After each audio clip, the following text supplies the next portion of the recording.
Paris, juin 1923. Ça y est, je l'ai fait. Appelez-moi professeur. Je viens de réussir le concours d'agrégation de médecine, un concours que l'on disait réservé aux hommes. Je me souviens du sourire condescendant des membres du jury quand je suis rentrée dans la salle. Un sourire qui disait « Elle n'a aucune chance ». Mais aujourd'hui, ce sourire a disparu.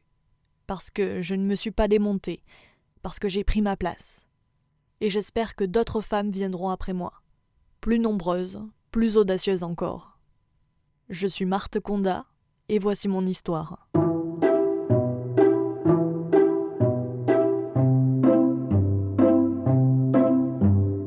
Vous écoutez Les Héroïnes de la médecine, le podcast d'Egora qui rend hommage aux femmes ayant marqué l'histoire de la profession.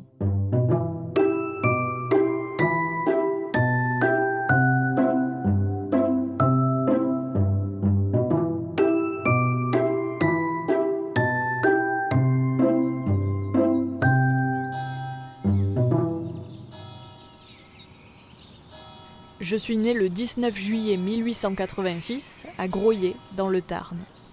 Mon père était mercier et ma mère modiste. J'avais une sœur, Honorine, de 14 ans de plus que moi. Elle s'est mariée avec un riche manufacturier de chaussures toulousain.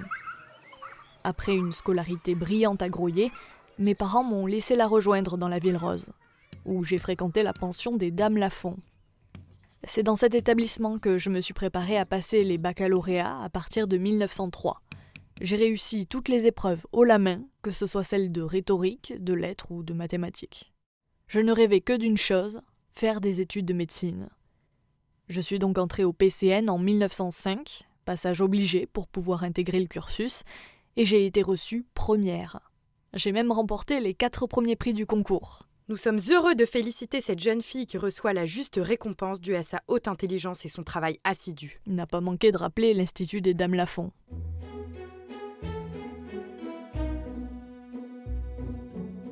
J'ai ensuite passé ma première année de médecine à Toulouse, avant de monter à Paris pendant ma 2e année.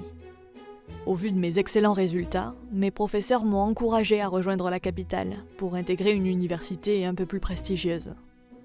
J'y ai passé mon externat, puis mon internat de 1910 à 1914.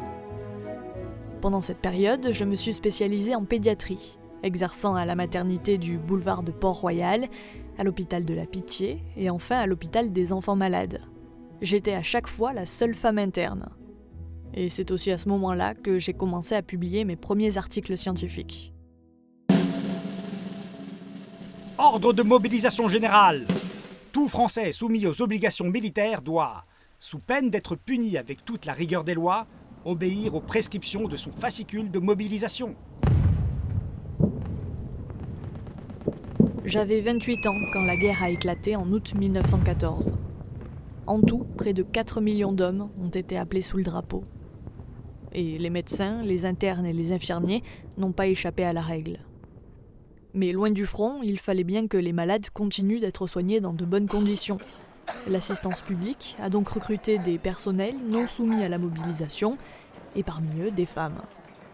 Dès le début du conflit, j'ai ainsi repris du service à l'hôpital des enfants malades, où j'ai effectué 5 années supplémentaires d'internat. Le tout bénévolement.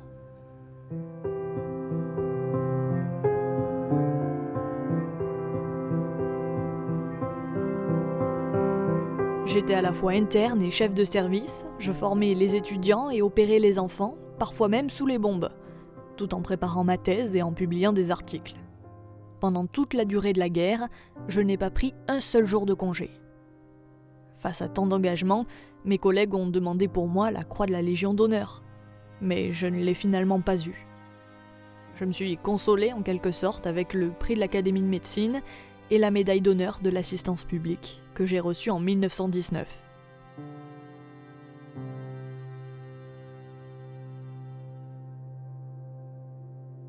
Un an plus tard, je suis redescendue à Toulouse et j'ai emménagé chez ma sœur Honorine avec mes parents. En 1921, je suis devenue chef du laboratoire de clinique médicale. J'avais un objectif en tête, passer le très exigeant concours d'agrégation de médecine. Je savais qu'aucune femme ne l'avait réussi jusque-là. Seule Glafira Ziegelmann était parvenue jusqu'aux épreuves orales. mais peu m'importait. Je voulais essayer et j'étais certaine de mes capacités. Alors en mai 1923, rebelote, je me suis rendue à la faculté de médecine de Paris où je me suis présentée au concours, avec une seule autre femme, Marie-Thérèse Santi. Nous étions 75 candidats. La première épreuve comprenait un exposé de nos titres et travaux. Avec Marie-Thérèse, nous avons réussi à convaincre le jury, pourtant réputé peu féministe. Nous nous sommes donc présentés à la deuxième épreuve, avec les 43 autres candidats toujours en lice. La leçon orale d'1 heure. Moi, j'ai dû décrire la paralysie ascendante aiguë de Landry, et je m'en suis très bien sortie. Contrairement à Marie-Thérèse, qui a tiré au sort la maladie de Raynaud. Pour la dernière épreuve, une épreuve pratique, je me suis rendue à l'hôpital de la Pitié, où j'ai examiné un patient atteint de la maladie de Parkinson à la suite d'une atteinte d'encéphalite aiguë. S'en est suivi une leçon sur ce cas, que j'ai une nouvelle fois brillamment réussi. À 37 ans, j'ai ainsi été nommée agrégée à la faculté de médecine, défiant tous les pronostics. Les journaux ne parlaient que de moi. Pour la première fois, une femme est reçue à l'agrégation de médecine. Très rarement, on a vu des candidats sortir agrégés après le premier concours. Un événement dans les milieux médicaux. Il ne reste plus à Mademoiselle Condat qu'à faire parmi les étudiants en médecine d'aussi bons élèves qu'elle. Une fois lauréate, j'ai poursuivi mes recherches sur le traitement des maladies infectieuses, comme la syphilis, la diphtérie ou la tuberculose. Puis en 1932, j'ai enfin obtenu ma chaire de thérapeutique à l'université de Toulouse, après 10 ans d'attente. À la mort du professeur Joseph Bellac, en 1936, j'ai repris la chaire de médecine infantile, ma spécialité. Mon emploi du temps était bien chargé. En plus de mes enseignements, je continuais de publier des articles, je recevais de nombreux patients et je participais à des congrès en France et à l'étranger. Mon brillant parcours s'est brutalement arrêté. J'ai contracté la tuberculose, probablement au contact de mes jeunes patients. Jusqu'au bout, je n'ai rien lâché et j'ai continué de travailler. Puis je suis morte le 24 octobre 1939, à l'âge de 53 ans.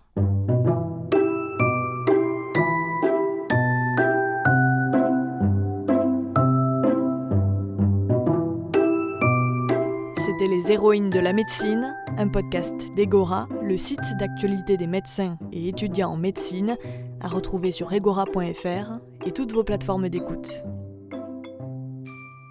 Si vous avez aimé ce podcast, n'hésitez pas à le partager autour de vous, à donner vos avis en commentaire et à nous mettre des petites étoiles sur les différentes plateformes d'écoute.